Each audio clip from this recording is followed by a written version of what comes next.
Our latest season pass card in Miss Marvel is here. My early verdict on this card is that I expect her to be reasonable and competitive, possibly in more than one deck list, but I also don't really expect her to dominate or take the format by storm like we saw with Elsa and Loki inside of previous seasons. If I had to compare her to another similar season pass card, I would say she probably closest in power level to something like Nebula, which is a quite strong card that still sees play today, but it's also not a card where, like, if you're missing it, you're like, I can't play anything because I don't have Nebula. Miss Marvel was a ton of fun when I was playing her today, and I think this deck leverages her well, also tries to mitigate the downsides and counterplay that are common into her.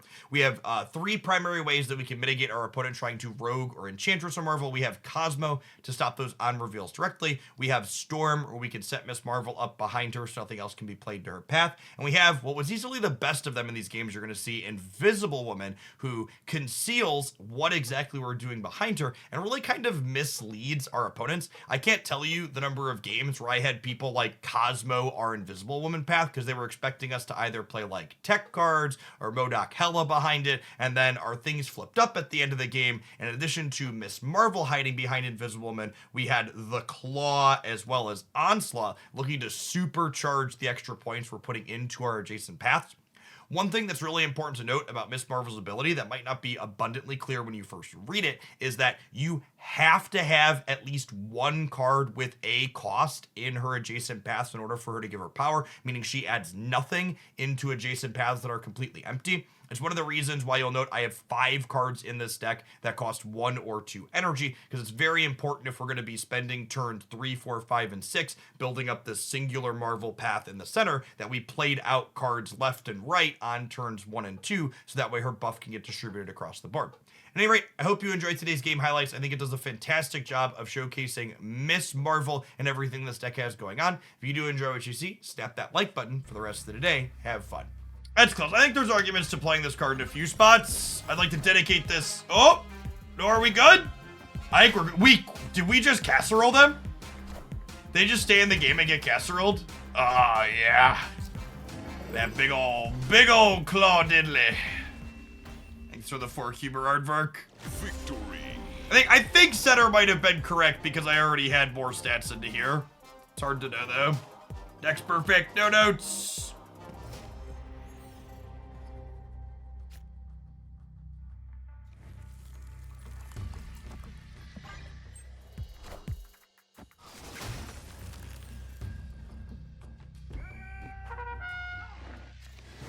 And cards in her own lane have the same cost. Yeah, she doesn't care about her own lane at all. She cares specifically about the lanes that she's reaching into.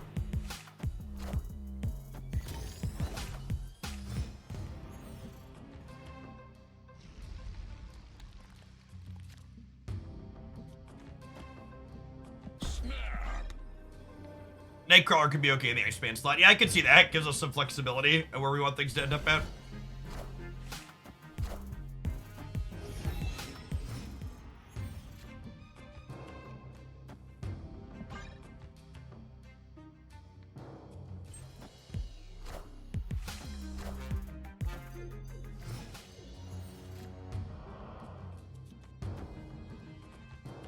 One.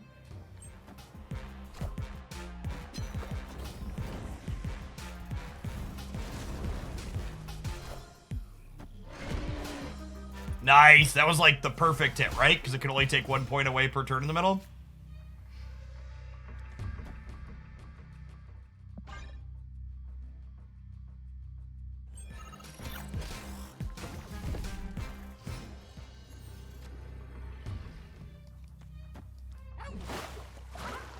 Hello. Yeah, buddy. Oh my god. When the Infinite loses to Miss Marvel plus the Claw. Guys, girls, and non-binary pals, we got them. Yeah, they had the look of someone that couldn't resist playing for the Morag chat. Because I've got boosters sitting.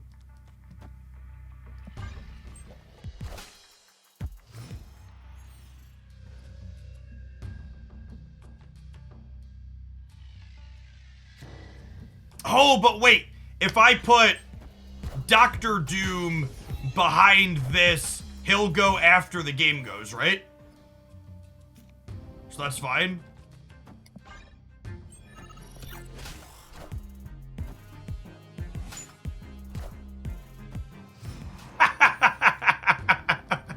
Shaggity Shrek, get fucking wrecked. Snap.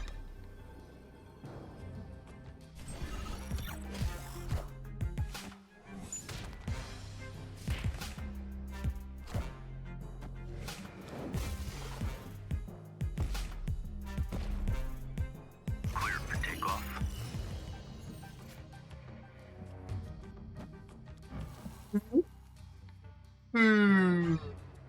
Angela Rogue Loki, eh?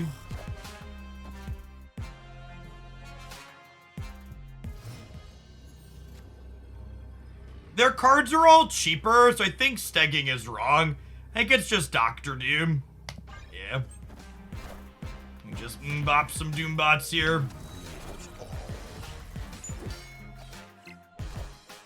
They drew Elsa. Oh, that's good for us. Your last card, gamer? Oh, the last card doesn't flip up yet. Oh, wait. No, but the Loki doesn't matter because the Miss Marvel is bad against us. Victory. Or it's bad in their deck. That's sick. I was like, oh, wait, they're going to beat us. But then they have all the twos, right? So their Miss Marvel doesn't go because, yeah, she's so bad to Loki into because the Loki deck is a bunch of cheap cards. That's sick. Expression is a good player. And it's the type of decks that players who fancy themselves good at card games like to gravitate towards. But I don't by any means think that that means it's automatically more powerful than other things.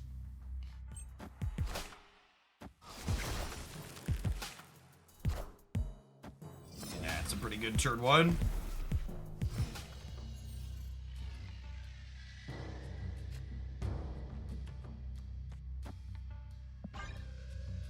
But when the tracker reflects my experience playing at the top of the ladder, it probably extends reasonably. It's probably not an unreasonable assessment to be like, okay, this extends just fine. I'm staying. We can put a ton of extra points into here. Wind, aid my... Yeah, I agree, Quillionaire. Even if Loki is the best deck, it's a good best deck. Full agree / cosign. I'm gonna Stegron the crap out of these people, because maybe we punt them into the Space Throne, and either way we break up the Elsa bonus this turn, which is great. I'll snap them back. Metagame on average, more competitive players, but I would also assume they probably don't represent the very, very tippy top that much. If that also makes sense. Yeah, perfect, gamers. Look at that. But when we're talking about the top of the ladder, we're talking about, like, the top, like, you know, 0.1% or something like that.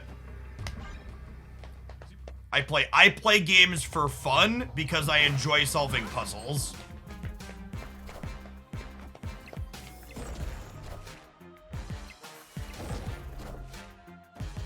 So adorable. Didn't even need this extra, but I got it just in case. Victory.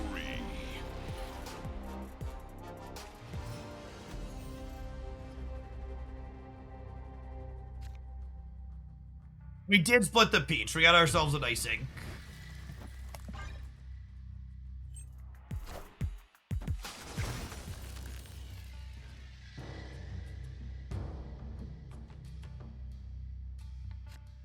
Oh, that's actually...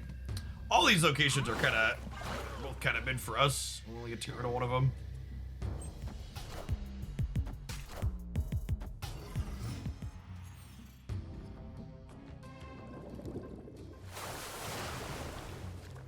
Orca is 21 power with Miss Marvel. Sure is. Zinder, thank you for the 22 months. Welcome back.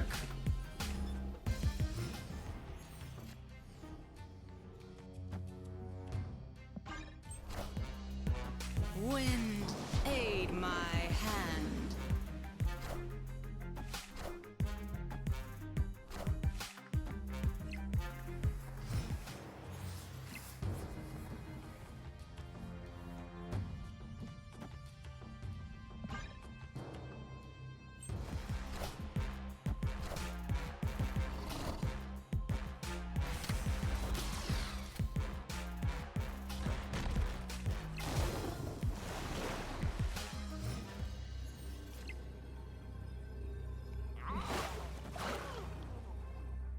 The Onslaught is really bad against Enchantress. It's also bad on the off chance they fill here.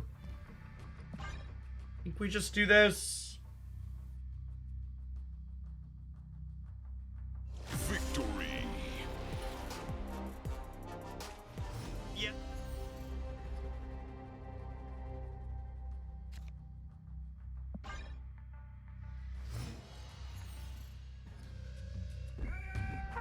This location's actually pretty bad for us. We don't play a lot of individually large things.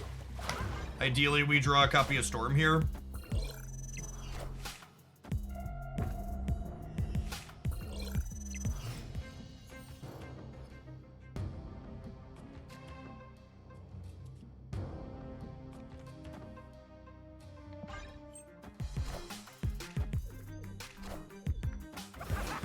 Alright, we're punting the lab.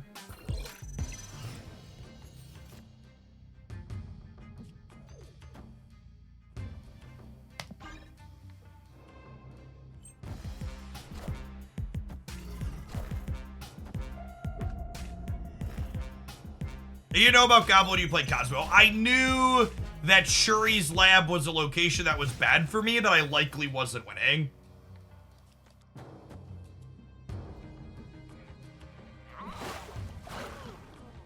I don't know if I want Jeff to end here.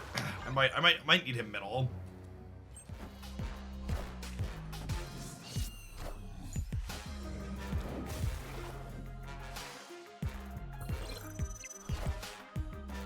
Want this to go mid? Damn. All systems go. I wanted that to go mid so they couldn't get a Marvel bonus in the middle. I think they have a hard time beating 15 with our deck. And this gives us 19 in the middle. I think this is good.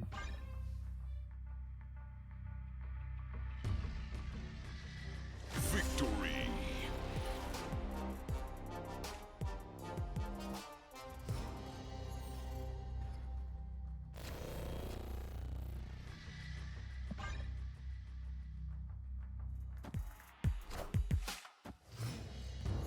Naked aim.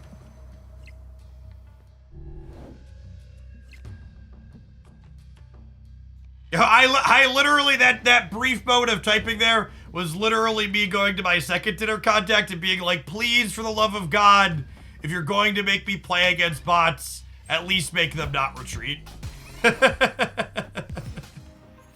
Please, I'm begging you.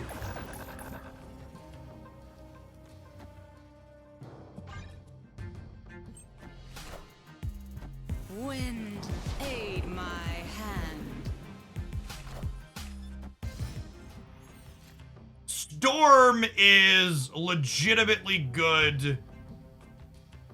Storm is legitimately good against Werewolf, which is nice. I think it's like Cosmo, Marvel, Doom is my curve.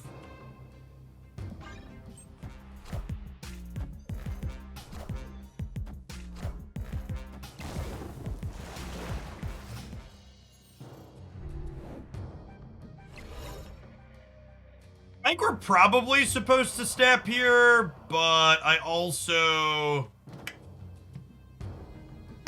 don't want to chase them out. Does it say original?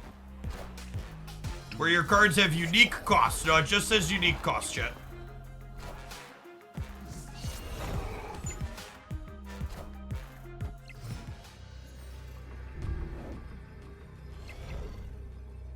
Oh, you know, I guess this was the downside to playing Doom.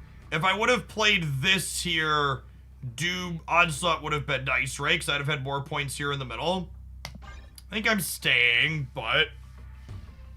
Although I guess I would have just been trading these here, right? This is fine.